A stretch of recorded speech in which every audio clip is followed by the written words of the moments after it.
নাটোরের নলডাঙ্গায় স্বপ্নচাষ ক্ষুদ্র ব্যবসায়ী সমবায় সমিতি লিমিটেডের উদ্যোগে বার্ষিক মৎস্য আহরণ কার্যক্রম শুরু হয়েছে। বৃহস্পতিবার বিকেলে উপজেলার পশ্চিম বাদনগরে স্বপ্নচাষ ক্ষুদ্র ব্যবসায়ী সমবায় সমিতি লিমিটেডের একটি পুকুর থেকে কার্প জাতীয় মাছ আহরণ করা হয়।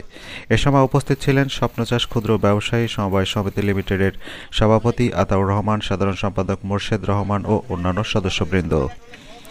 চরমপন্থী সদস্যদের আত্মসমর্পণের পর তাদের পুনর্বাসনের লক্ষ্যে রাষ্ট্রীয় অনুদানে পরিচালিত স্বপ্নচাষ ক্ষুদ্র ব্যবসায়ী সমবায় সমিতি লিমিটেডের সদস্যদের জীবনমান উন্নয়ন ও সামাজিক মর্যাদা বৃদ্ধির লক্ষ্যেই কাজ করছে এই প্রকল্প। এখানে কাজ করে অনেকের কর্মসংস্থানের সৃষ্টি হয়েছে। জীবনমান উন্নয়নে সমিতির সদস্যরা সরকারের আরও সহযোগিতা কামনা করেন। আমরা 2019 সালে অন্ধকার জগৎ থেকে ফিরে এসে স্বাভাবিক জীবনে আসার জন্য পাবনায় স্যালেন্ডার করেছিলাম। তারপর থেকে আমরা প্রশাসনিক সহযোগিতা, মৎস্য অফিসার বা সরকারি বিভিন্ন লোকজনের সহযোগিতায় আমরা স্বাভাবিক জীবনে ফিরে এসেছি। আমরা একটা পুকুর দিয়ে ব্যবসা শুরু করেছিলাম, এখন আমাদের 9টা পুকুর। আমরা এখন স্বাভাবিক জীবনযাপন করতেছি। সরকার পতনের পর আমাদের একটু অনীহা এসেছিল এবং একটু সমস্যায় ছিলাম। আমরা এই মুহূর্তে সরকারের সহযোগিতা চাই। সরকারের সহযোগিতা পাইলে বা সরকারের সহযোগিতা থাকলে আমরা অনেক কিছু করতে পারব।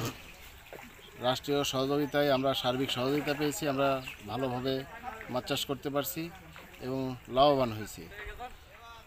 গত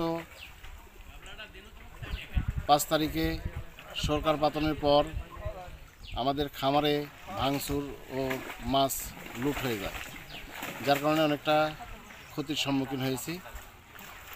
আজকে আমাদের পুকুরে অবশিষ্ট যে মাছ ছিল সেই মাছ প্রশাসনের সহযোগিতায় মাছ ধরছি এবং আমরা চাই যেমন স্বাভাবিক জীবনযাপন করেছি, আমরা সেই অন্ধকার জীবন ছেড়ে আলোর পথে এসেছি। আমরা আলোর পথে থাকতে চাই। রাষ্ট্রের সার্বিক সহযোগিতা আমরা কামনা করি। আমরা যেন স্বাভাবিক জীবন, আমাদের যারা সদস্য আছে সবাই যেন স্বাভাবিক জীবনযাপন করতে পারে, এই বিষয় রাষ্ট্রের কাছে আমরা সার্বিক সহযোগিতা চাই। রাষ্ট্র যেন আমাদেরকে সার্বিক সহযোগিতা করে আমাদেরকে অন্ধকার জীবনে ফিরে যেতে আর বাধ্য না করে, আমরা যেন স্বাভাবিক জীবনযাপন করতে পারি।